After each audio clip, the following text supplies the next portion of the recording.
What do these things want, and why are they here? You still don't get it, do you, boy? They have recruited the rich and the powerful. They're running the whole show. Wake up! They're all about you, all around you.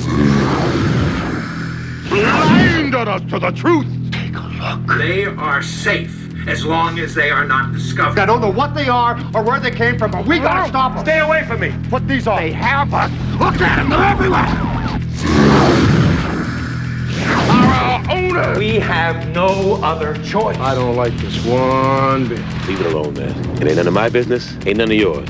We have been lulled into a trance. Listen to what I'm saying to you. We're in trouble. The whole world's in trouble. Control us! You're sending some kind of signals out of TV sets. I've got one that can see. Mama don't like tattletale. Now we start spilling some blood. Let's go! Push a button. I have come here to chew bubblegum and kick. And I'm all out of bubblegum.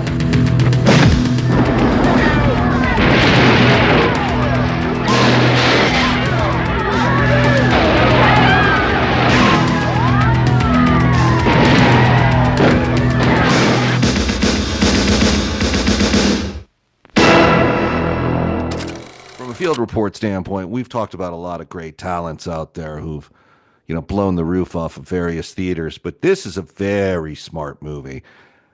And in a frightening sense, this movie becomes smarter the longer we go. I had not seen this movie before, They Live. And I can't believe that. It's unbelievable too. Yeah, I think it's been on a couple of lists that I've missed, like where I've been either in a class with it on, or got on my way to see. I just never got to it. So when I watched it, it was shocking how relevant it was for our day. Is that the good way? It becomes more relevant. I mean, I think it felt relevant in 1988, 89 when it came out, but man, now it's like I think the political machine was better at trying to hide their intentions, and now they really don't give a fuck.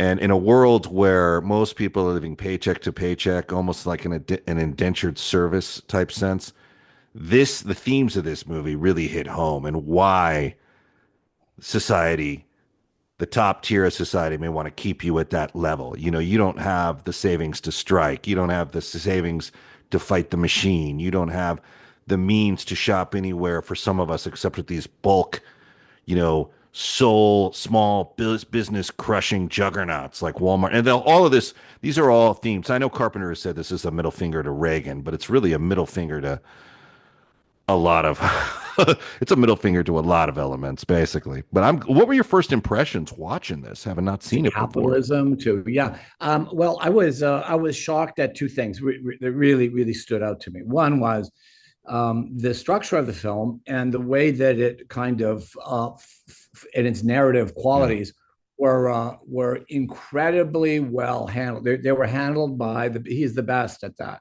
And so you see this, incredible work with narrative, with character, with story, and it's structured like the original story. A stranger enters town, right? Their tongues to deceive. The venom of snakes is under their lips. And their mouths are full of bitterness and curses. And in their paths, nothing but ruin and misery. And the fear of God is not before their eyes. They have taken the hearts and minds of our leaders.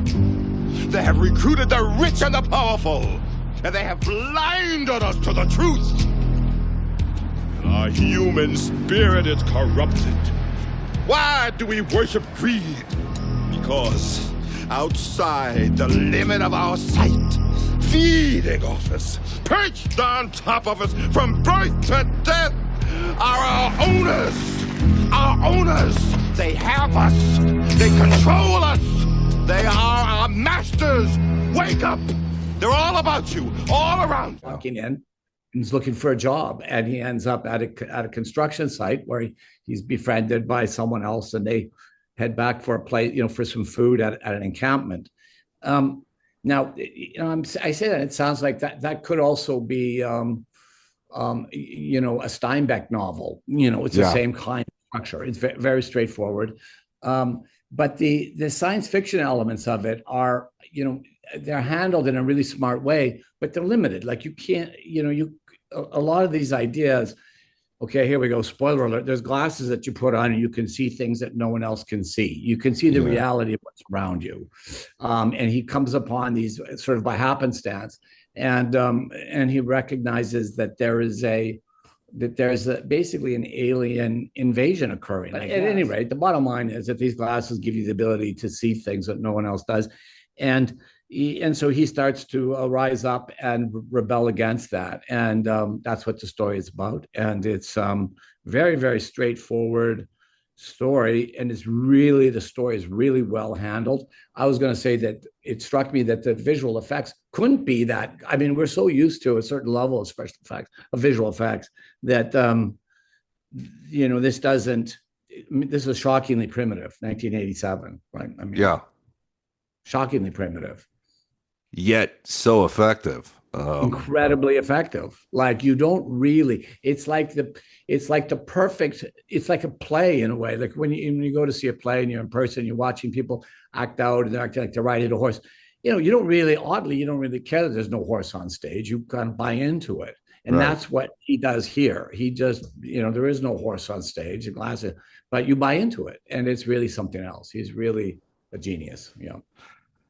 Yeah, he was one of my favorite directors as a kid, in part because he was so interesting and inventive with what it's like his worlds are just, Halloween, they live. It's like it's the real world, but it's just a little bit off center to know that there's something, like very much like we were just talking about with Lynch, like when you go beneath the Beaver Cleaver neighborhood in Blue Velvet, there's like all the bugs like cannibalizing some carcass, and it's like I feel like the same sort of sense of impending doom with the Carpenter scene, that just below the surface, man, all hell is about to break loose. And this one, it's funny because it is based on a short story, 8 o'clock in the morning, written by Ray Nelson. It's a good short story, actually, very short, but in that format, there's no sunglasses.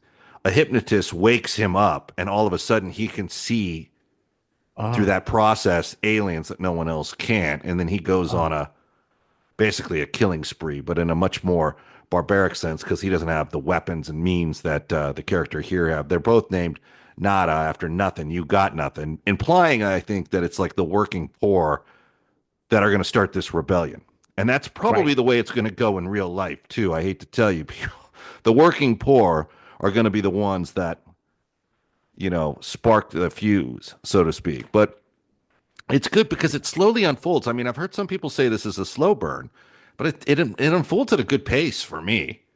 No, it goes I think it's a fast-moving train, frankly. I mean, there isn't a scene that is out of place. There isn't a moment that doesn't lead to the next plot point. There isn't a plot point that doesn't define a character detail. It's all really well constructed. And hello, my name is Simon Williamson. Help us find a cure for NMOSD, neuromyelitis optica spectrum disorder, and with it, cancer. Please go to the Guthrie Jackson Foundation and donate if you can.